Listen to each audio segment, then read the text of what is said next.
wears a blue dress. She's swinging sweet and cool. She's taking chances, but she's nobody's fool. She's got a rhythm, yeah. She got an easy kind of style.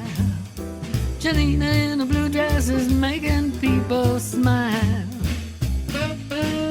Now she has been around some. She knows just what'll go. 1991. She watched him come across the beach of the low tide, wind blowing his hair coming out from under his hat, striding purposefully.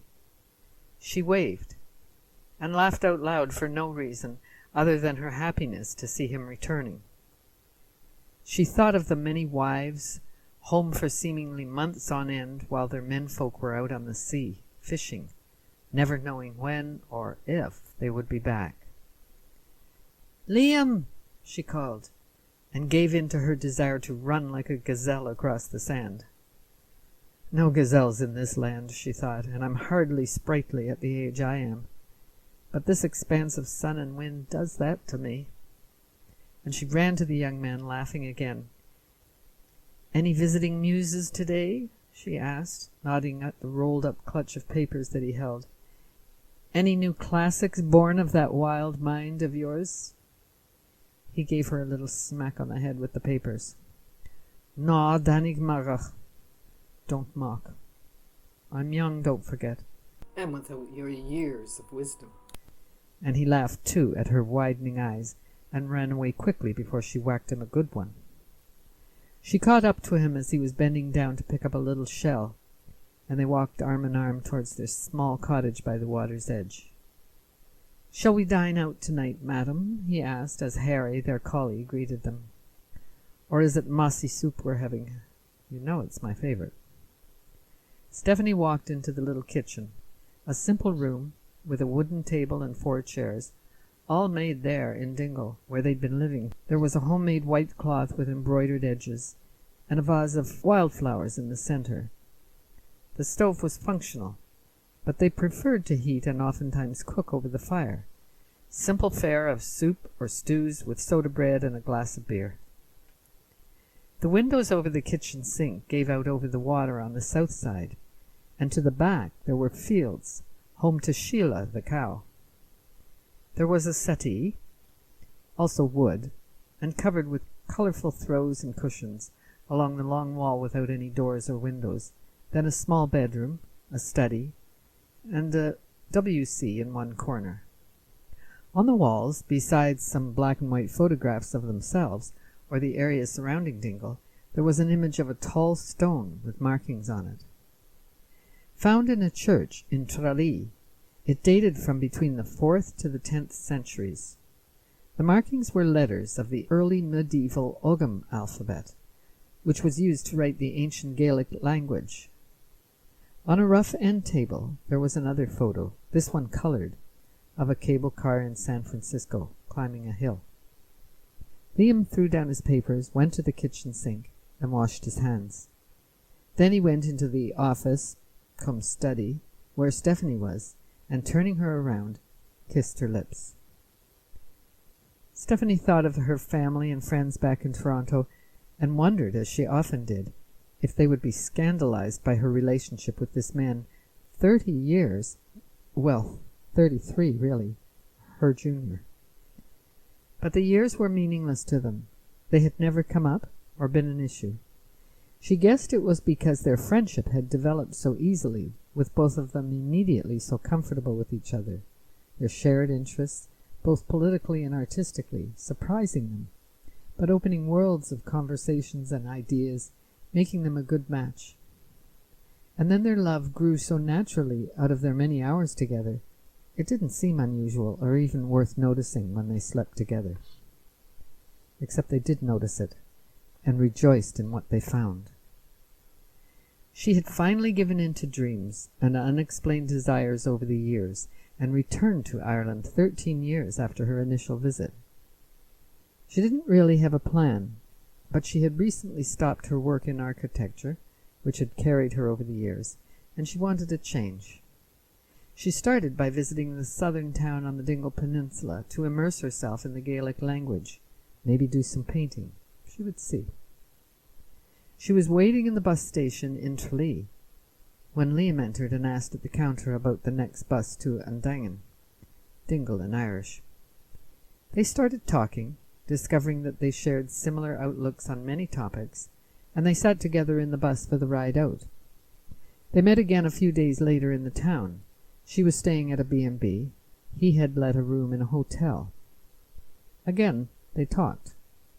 He was a poet from San Francisco who had studied Gaelic like her and had discovered an interest in the people of the Blasket Islands, just off the mainland of Dingle.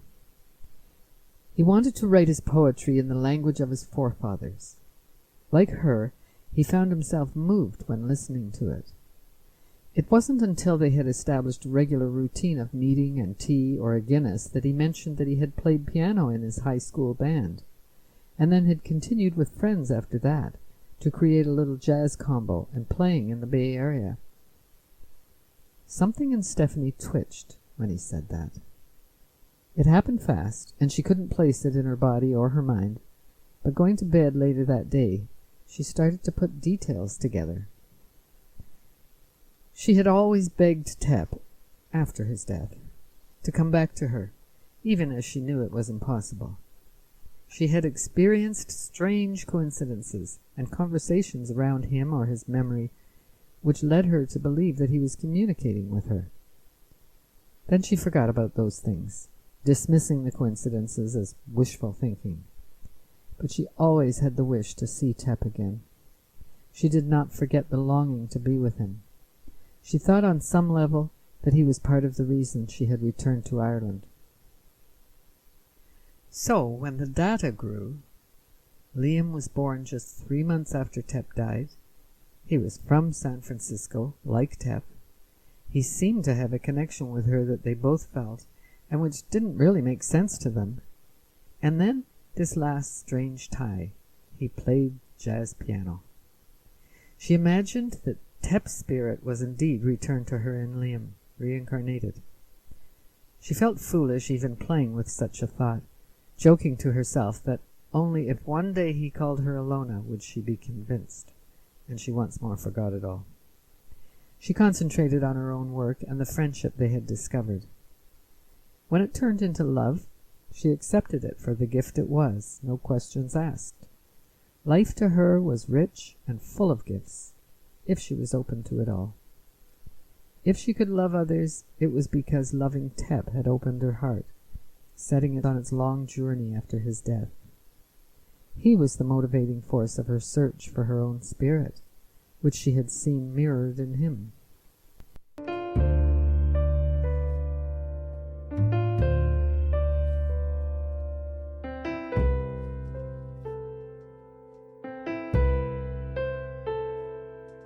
When love comes around and you hear the call, it will spin you fast.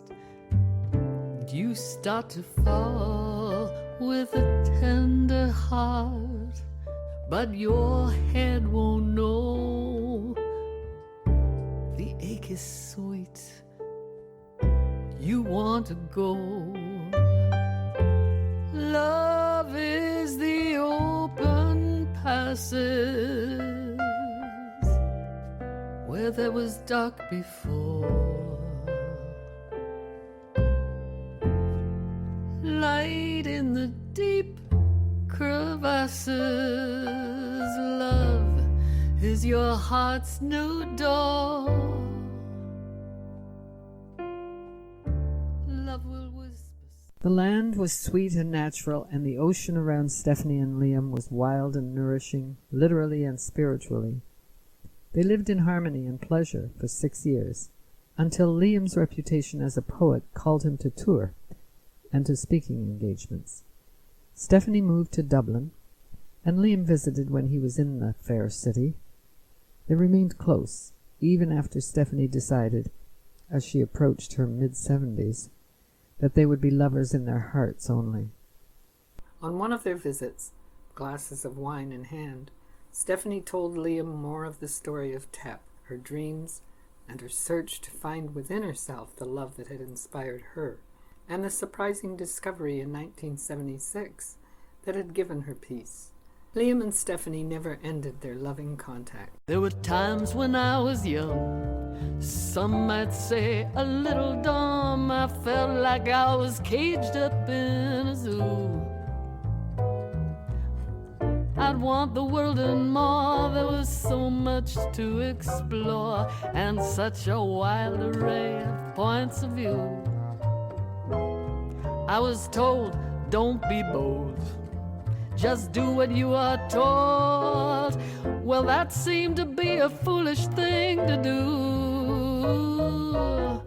Oh, it took a while to learn, but that way would only earn regrets, because I wasn't being true. Then one happy day I met you. September 1976. The flight to California wasn't too long. Stephanie was looking forward to the fabled warmth and constant sun, thinking about what she was going to do once she got to San Francisco. She wondered to herself if she was being foolish, running after something, but she didn't know what exactly.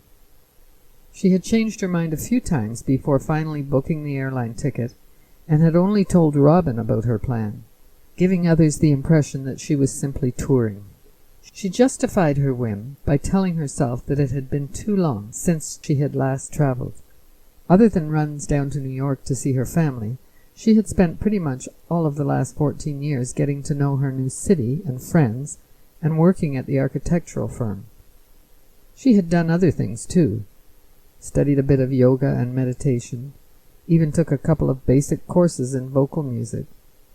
She liked to draw too, once in a while taking out a little sketchbook and going into one of the many parks and ravines in the city.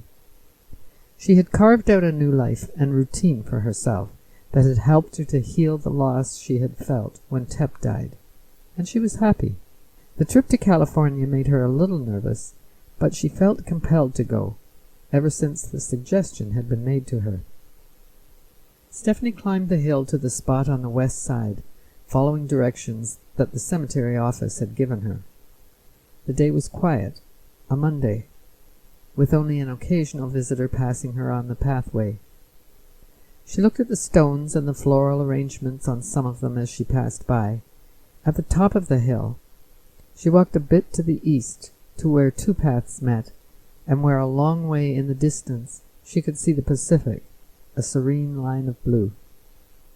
A propeller plane flew overhead, and she smiled with the memories that it evoked. Times passed and days in her childhood, thinking of how she loved that sound, how peaceful it was to her. A young teen arrived at the top of the hill just after her, and prepared to skateboard his way down the path, practicing his moves. She looked around and saw the marker in the ground. Timothy Edward Peterson, 1904 to 1961. Don't mean a thing if it ain't got that swing. Hello, Tep, she said quietly, sitting down on the ground and leaning against a nearby rock. Sorry I took so long to get here. And she stayed there for half an hour, talking to him, absent-mindedly tracing a little heart into the earth, crying a little, but mainly feeling the comfort of being connected with him again. The skateboarder had made a few trips up and down the hill, and as he reached the top once more, she asked him to take a picture of her standing by the marker. Sure, he said, with an engaging smile and a flip of his red hair. He took the little camera she'd brought and snapped a few times. Hope there's a good one, he said cheerfully, before once again speeding down the hill. She stayed a little while longer, and was just about to leave when a man in a blue blazer arrived. He nodded to her as he approached Tep's gravestone. Stephanie took in his long stride, his runners, his thick curly afro, and his deep brown skin. His smile was big and warm, so she nodded and smiled back. He sure knew how to swing, said the man. I miss him. Me too. I used to know him. Saw him play when he was in New York in the 50s. Oh yeah, he loved New York. and he played with some of the best. I never made it out there. I'm a West Coast guy. But we played together a lot around the Bay, and South too. We used to be at the Club Alabama quite often. He was a musician and a good friend. My name's Mo. And he offered his hand. Stephanie, this is my first trip down here. To San Francisco, I mean. It's beautiful. So lovely with the sun and the ocean and the streets. I love the houses I've seen. And I'm sure I'll develop some good leg muscles, all those hills. But I haven't been here long enough to hear any music. Mo dropped a little posy of wildflowers onto the grave and stood a moment in silence. Then he indicated the path with a questioning glance at Stephanie. She nodded, and they both turned and started to walk down the hill to the cemetery gates. If you're interested, I'm playing in the city with my little trio next week, starting on Thursday night. This is one weekend I won't have to drive a cab. Maybe two, if we do well. My two lives. Artist and starving artist. Gotta make a living. They got to the gates and shook hands. Hope you can make it out. We'll be at the Riff, the Mo Spencer group.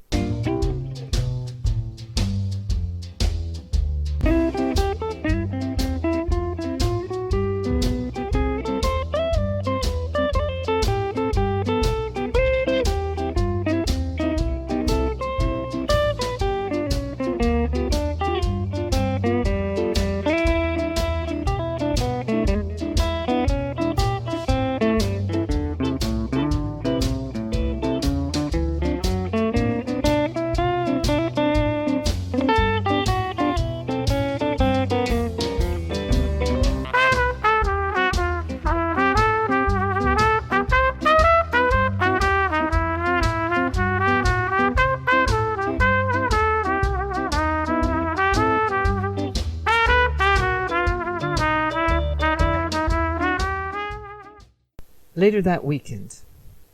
The club was a small and darkened room with black-topped and shiny circular tables and a small riser at one end. Piano, drums, and stand-up bass were there, awaiting their masters. Each table held a flickering candle in a small blue glass holder and a white milk glass vase with one fresh carnation. There was a backdrop to the stage which featured an impressionistic splash of colors with loosely depicted silhouettes of musicians and instruments. Patrons filled the room almost to capacity, clinking glasses and cutlery. Stephanie stood in the doorway, letting her eyes adjust to the dim light, drinking in the atmosphere and feeling herself relax with the memories of similar music venues. She was glad she had come, and she lifted one finger to the hostess swinging by her with an armful of menus. "Yep, follow me, honey," she said, weaving her way between the tables to a small one up front. "This okay?" Stephanie sat down and thought, just like old times, pulling the vase toward herself for a sniff of the carnation. She ordered a glass of white wine and sat back, looking over the crowd, thinking how comfortable and healthy everyone in San Francisco looked to her, as if their faces and minds reflected their constant exposure to the sun. When her wine arrived, she took the glass in her hand and held it casually to the side, laughing to herself at her mimicry of models in magazines. Just a flick of my hair now to complete the image, and of course, a discreet and slow crossing of my legs. She was filling in the quiet of her solitude this way when Mo suddenly appeared, his wide smile greeting her. "Hey, you made it! Cool! We're going on in a few minutes. How are your legs? I mean, with all the hills and walking..." His voice faded and he shrugged his shoulders. "Call me Schmo, not Mo. Sorry, you know what I mean." He was clearly embarrassed. Stephanie laughed and put her crossed leg back on the floor. "They're fine.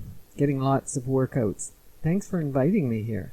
It'll be great to hear some music again, and I feel like I've earned this time out to be entertained." Mo looked at his watch and jumped up. "We're on. See you at the break?" He got onto the stage and greeted the audience, introducing his drummer and piano player, and they started into "The Man I Love," followed by the monk tune, Bemsha Swing. Stephanie settled back for the evening. It passed quickly, and she enjoyed the music to the fullest. In the last set, Mo took the mic and announced a tune written by the famous pianist Tep Peterson, an unpublished song that is not so well known, but I'm sure you're going to like it. It's called Mr. Alone. Stephanie froze in her seat, staring up at the musicians, barely hearing the ballad over the thoughts and questions screaming in her head. The tune was beautiful, played sweetly and softly by the trio, but all through it, and for the remainder of the set, she was agitated and felt a kind of hysteria mixed with disbelief rising in her. As soon as the evening was over, and Mo had come to her table again, she asked him, "That song, Mr. Alone? Where did that come from? How? Where is it? Do you have it?" It was very difficult to speak slowly. Mo could see that she was shaken. "Tep gave it to me before he died, along with some other things of his. Hey, I'm sorry if it upset you." He waited for her to respond and explain a bit. She couldn't, however, but only shook her head at his apology and made a gesture to wave away her feelings and reaction. "Not your fault, not at all. It's just, well, I knew Tep. These other things that you have, what were they, if you don't mind my asking?" "Not in the least. But hey, this is not a good time to talk about it all. I can show you what I have. It's all at my place, and you're welcome to come by one day to see everything." He was treading slowly, realizing that there were things he didn't know, things he wanted to find out about for himself. "I'm free during the day, Monday and Tuesday. Starving artist, you know. So if that works for you—" "Monday's good. Thanks, Mo. Give me your address and I'll be there." They were interrupted by a smiling woman approaching Mo, and with a sinking feeling, Stephanie recognized Lisa, Tep's wife. Lisa air-kissed Mo, and he was about to introduce the two women when Lisa said, "We've met before. In New York. Some years ago." She held her gaze on Stephanie. Stephanie realized with a small flutter of her heart that Lisa knew, back then, exactly who she was.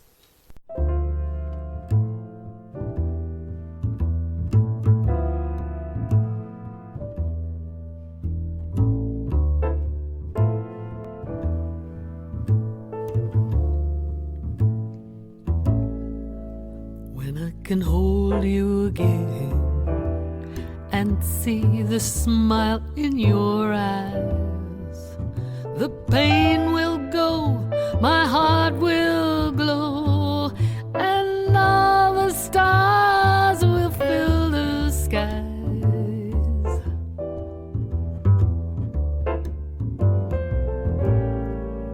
One day when we can live the joy that once was our own,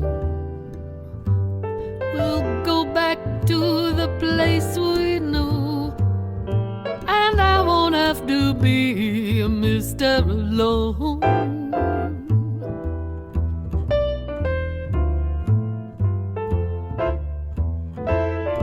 Who knows why we drifted oh so far apart? Monday, after the weekend. "Tea?" Mo saw the look on Stephanie's face and added, "Right then, Glenlivet it is, straight up." Stephanie acquiesced and sat on an armchair in the back room, overlooking a small garden. "This is nice. Not bad for a starving artist. Handed down to me from another musician who got it from another musician. The rent's good because we keep it in the family, so to speak.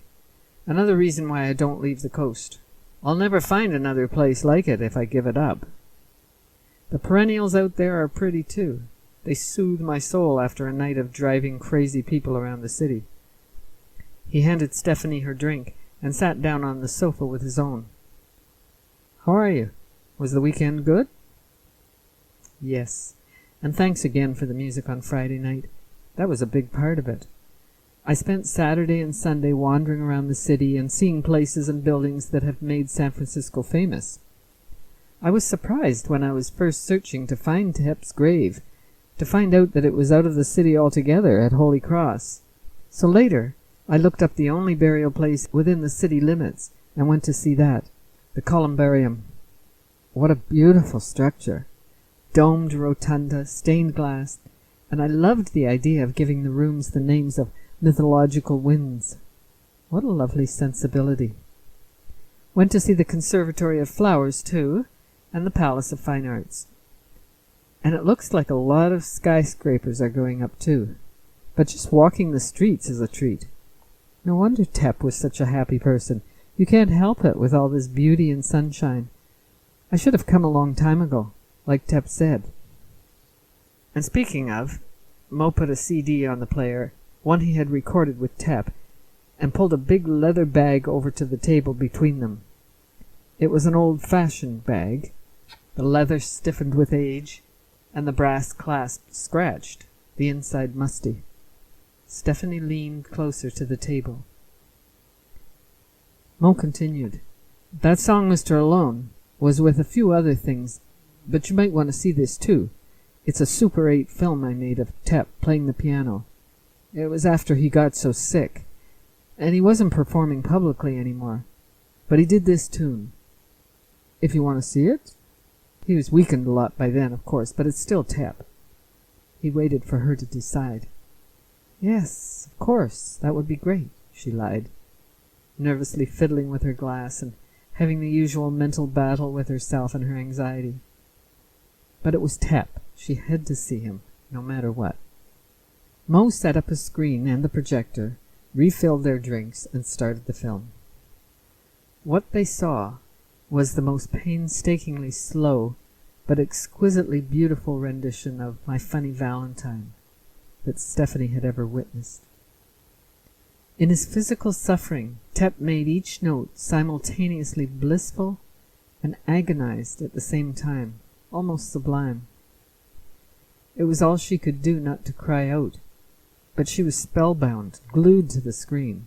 She felt like she was inside his playing, and she had never experienced music that could transport her that way, that could transmit such feeling. It was classy, simple, sincere, true, and the saddest rendition of the song ever. But she knew that each second of the film was a privilege given to her by some serendipitous fate. When it was over, she realized that she had not stopped her tears at all, and she was without words. She let the moments go by, and then cleared her throat. "We actually went out when he was in New York," she said, "and we both liked that song a lot." She was underplaying her relationship with Tep, not knowing what Mo might know, or who, in particular Tep's wife. "We used to emphasize that line, 'Don't change a hair for me.' I did change, though. I guess we all do. But I changed my name, too." "I've thought of doing that. Mo's a little too close to Schmo, and that's just a little too dumb guy for my taste. But I'm used to it, and the guys wouldn't call me Maurice either, without laughing. So I never got around to changing. Besides, once you make even a bit of a name in this business, you don't want to disappear with some new moniker that nobody knows. What was your name before?" She tells him Ilona, and Mo has a look of confused shock. He looks at the pile of stuff in the leather bag, looks at her again. He digs out a letter addressed to Ilona, which he says had been with the song Mr. Alone, and had come back from Paris undelivered. He hands her the envelope. Stephanie opens it slowly and reads Tep's words explaining that awful night in New York City, when his wife had to travel there for her own job, and so decided to go to his gig as well. He told Ilona of the note he'd left for her with Bill, explaining his predicament, and how some months later Bill found the note in his jacket pocket and apologized to Tep for being too drunk to remember to pass it on to Ilona. "I phoned you in New York," the letter said, "but got a disconnected line. Then I wrote you to let you know of this tragedy of errors, but I never heard back. I assumed you were angry with me and didn't want any contact."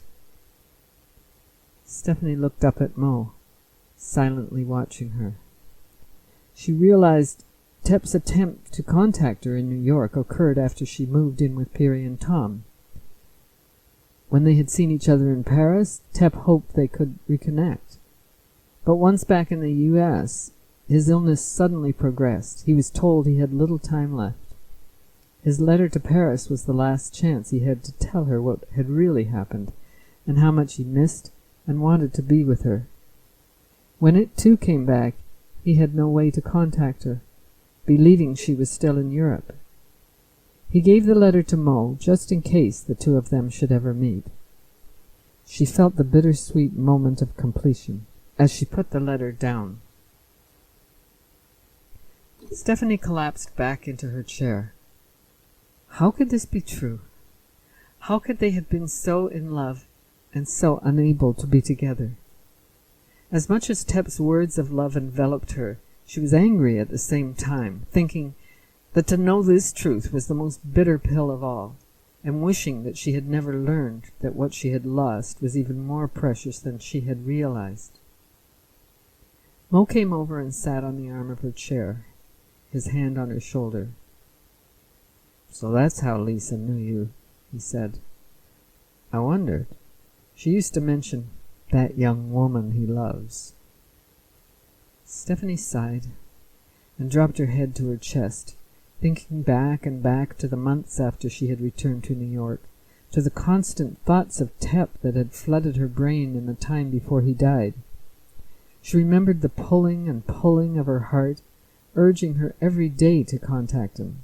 She thought of the letters she began and the phone call she could not complete. "He was calling me," she said to Mo sadly, "telling me all the time, heart to heart. I felt it. I knew it, but I just could not believe in what was the only truth in my life. I didn't have the courage to listen." She leaned her head back onto Mo's arm and stayed there for a few minutes, slowly breathing in and out. Then she looked up at him. "Maurice," she said, "don't ever, ever do that in your life. Always be true to your heart. Promise me." In the months that followed, Stephanie learned to gradually forgive herself and to treasure Tep's letter to her with the help of Mo and Tep's other musical friends. She knew that they had shared a beautiful love, more than what is given to a lot of people. She acknowledged how rare it is for anyone to sustain love on the level at which they had experienced it, reasoning that it was like a drug that serves only to open a mind or heart. A glimpse of the sublime given for a moment. Then you have to incorporate that into your daily life to make it live in all that you do. And she treasured the song, finally given to her as he had promised, a gift that she would have all her life. Before leaving San Francisco for Toronto, Tep's friends, along with Mo and herself, made a studio recording of Mr. Alone, and then released it to the world with a hearty toast to Timothy Edward. What's it about? What is the meaning of life but to love someone? Nothing to do now but love it. I can't remember what my days were like before you came along, and I don't need any other present but you. You are the one that is taking the time to be walking and talking and loving. Nothing to do now but loving. I hope we'll always be loving. You are the one. You are the one. Hope we'll always be loving.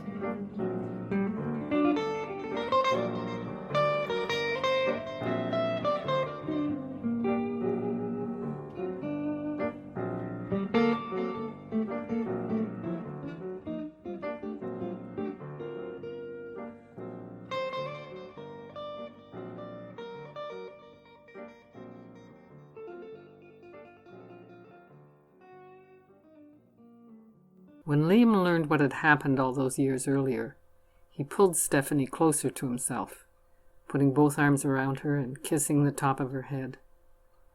"It's a beautiful, terrible story," he said. "I love it. I love you." You were just one day in my life, like the time I walked by the lovely Lappy Lake, or the crimson that flamed in the sky as the sun went down.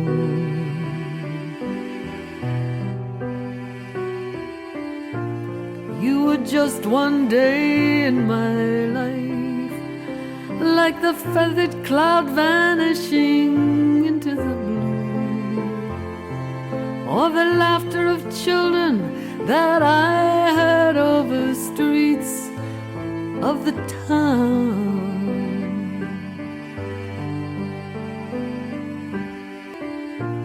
If I never see you again, then the time we spent will still live in my heart. One more note in the song made of days that I loved in my life.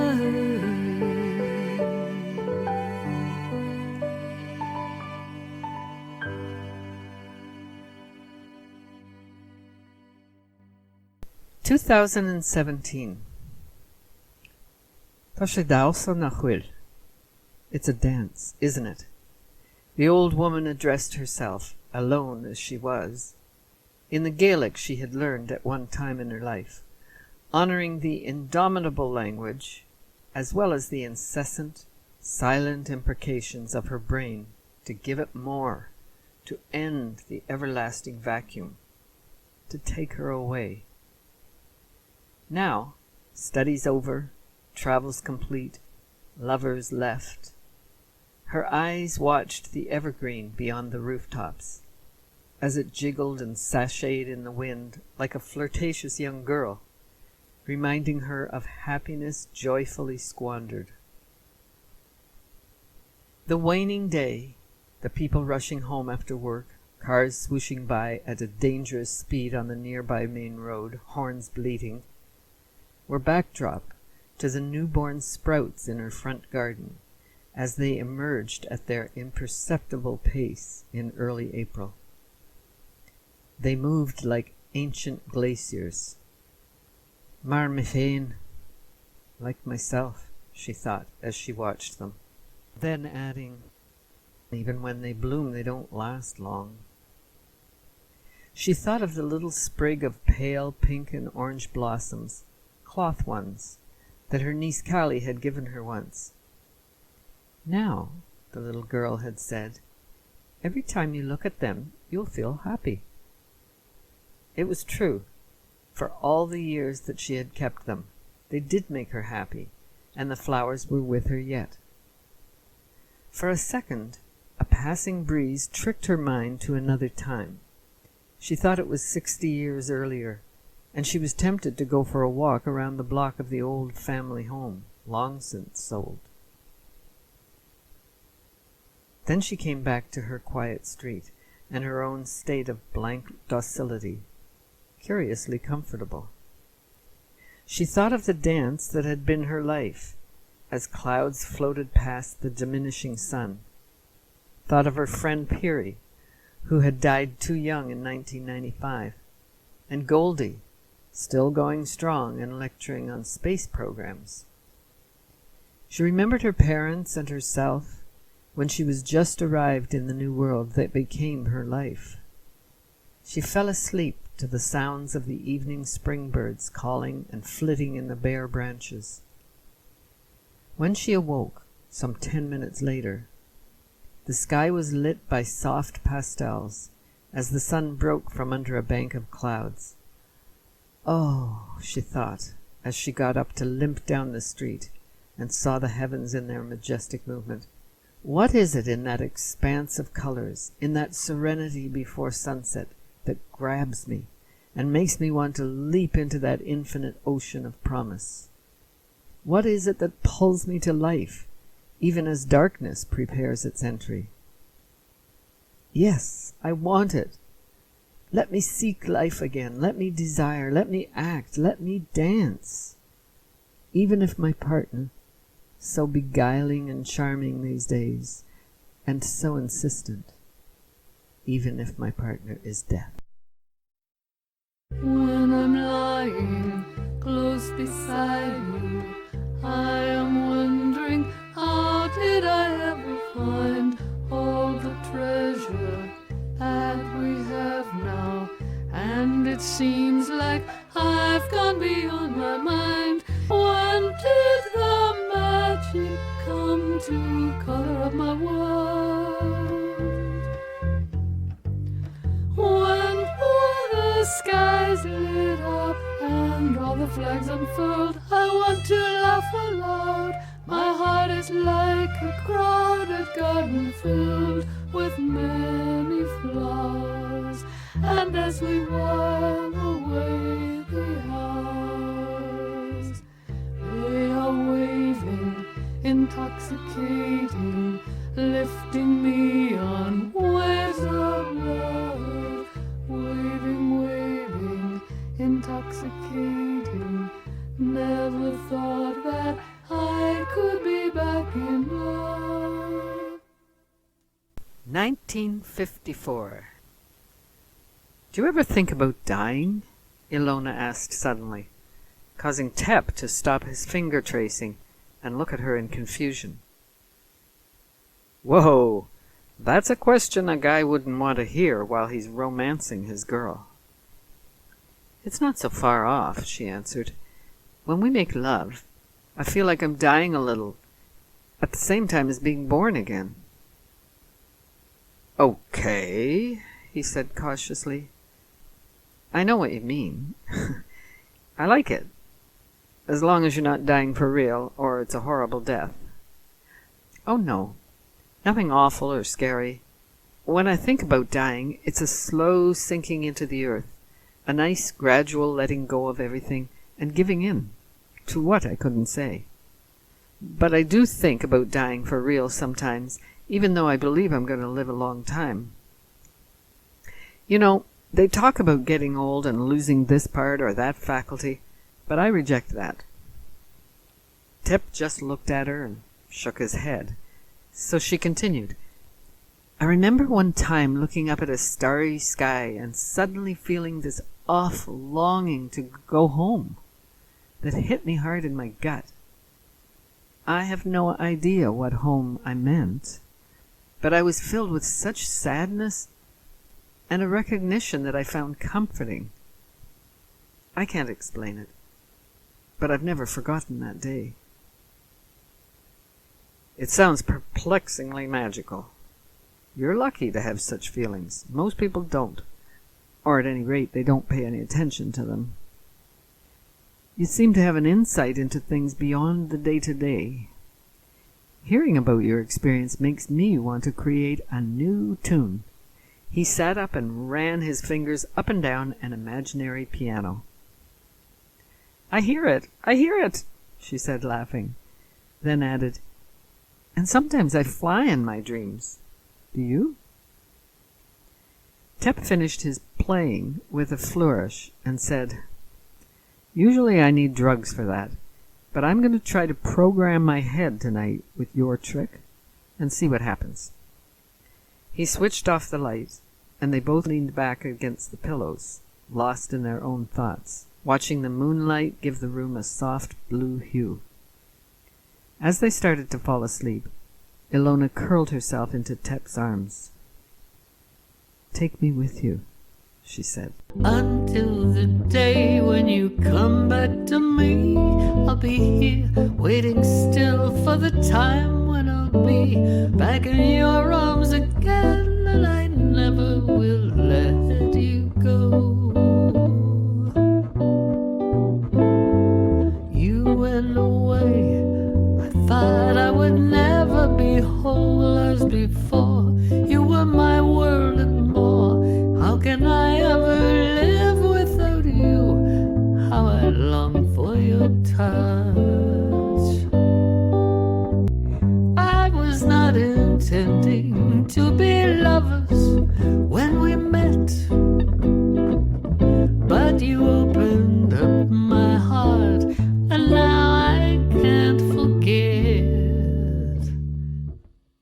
Even though time passes by, marking years, I can still see your face through my sadness and tears, and I never will stop, I never will stop, I never will stop loving you. I'll be yours evermore.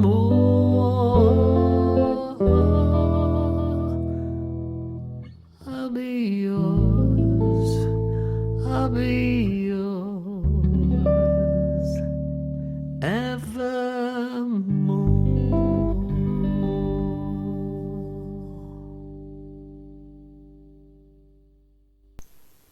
Poem by Liam O'Henley, The Absence of Time. Oh, my love, my man of music, what magic brings you to my dream? What melody born of your soul floats through the night airwaves and weaves your song around me? Your body, frail with pain and suffering, aching, I can feel. Movements tortured and slow, while I, delirious with the joy of you by my side, whisper to you, come lean on me. I see your travel case, old and worn, and I know this dream of love means you are leaving, dying. Are my dreams fulfilled only to let you go? I wrap my sorrow around you and weep.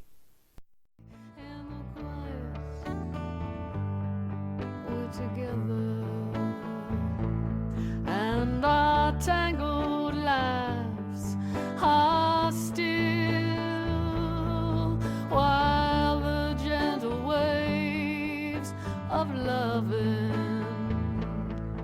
wash around our hearts, and we'll singing on. This is the sweetest time of all, when the secrets of heaven start to fall and spin me.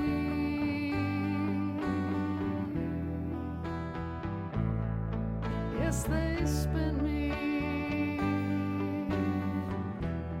Happens every time they spin me in a circle of love around you.